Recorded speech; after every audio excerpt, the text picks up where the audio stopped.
Os seres elementais são criaturas fascinantes, mas para a maioria das pessoas são apenas personagens de contos antigos. Porém, como bem ensinam a ciência dos mitos, iremos analisar, segundo a visão dos magos ocultistas, a história de cada um deles. De acordo com o ocultismo, o elemental é todo e qualquer espírito que cresce e existir na natureza. Todo princípio divino, após emanar-se do absoluto, deve iniciar seu processo de desenvolvimento, incorporando-se à matéria. Essa incorporação acontece segundo uma ordem estabelecida. Os princípios divinos devem iniciar sua jornada no mundo material, incorporando-se inicialmente ao reino mineral. Após o aprendizado neste reino, o princípio divino deve passar ao segundo estágio, ao reino vegetal. Após concluir o aprendizado no reino vegetal, o princípio divino deve passar ao estado animal e posteriormente ao estado humano. Há milênios em culturas de todo o mundo ensinos ocultistas.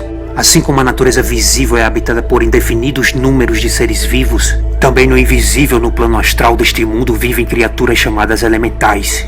São 4 as categorias desses seres que se identificam como a essência dos 4 elementos: terra, fogo, água e ar. Os gnomos dominam a terra, as salamandras dominam o fogo, as ondinas dominam as águas, e os ilfos são os senhores e senhoras dos ares.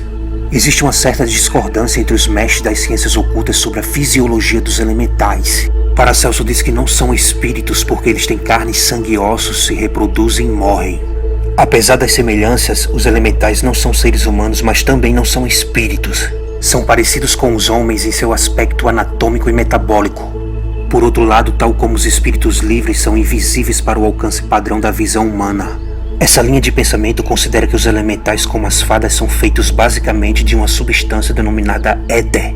A ideia do éter alquímico que constitui o mundo dos elementais é algo como a estrutura de um campo morfogênico. Um campo de formas e seres, um plano de existência que, em virtude de sua peculiar frequência de ondas ou vibração, propicia a gênese de corpos, muito mais sutis e menos densos em relação à matéria predominante no reino da natureza. Tendo isso em mente, os elementais seriam então seres etéreos. Significa que não sofre conflitos entre diferentes corpos para manter sua existência no ambiente terreno, como ocorre com os humanos. Na prática, o estado de ser único em si garante aos elementais pouco desgaste físico ao longo do tempo. Por isso eles vivem muito tempo. A média de vida dos elementais está situada entre 300 a 1000 anos, e os mais longevos são os ilfos, os elementais do ar. Para encerrar, quero falar um pouco do segredo esotérico. Se o ser humano, o mago, deseja dominar os elementais, se almeja ter acesso a tais criaturas e comandá-las colocando-o a seu serviço, este ser humano deverá provar que tem um completo domínio dos elementos. Assim ensina o grande sábio Eliphas Levi. Quem pretende descobrir os tesouros da terra não pode temer as cavernas da terra. Se quiseres os poderes do fogo, não recue diante das chamas. Os que buscam os segredos do mar não temem tempestades oceânicas. E as potências que habitam o ar só respeitam quem procura as alturas. O homem que tem medo da água nunca reinará sobre as ondinas. Aquele que teme o fogo nada pode ordenar as salamandras. Enquanto você sentir vertigem, é preciso deixar em paz os ilfos e não irritemos os gnomos, porque essas criaturas só obedecem a um poder comprovado, demonstrando nosso domínio até em seus próprios elementos.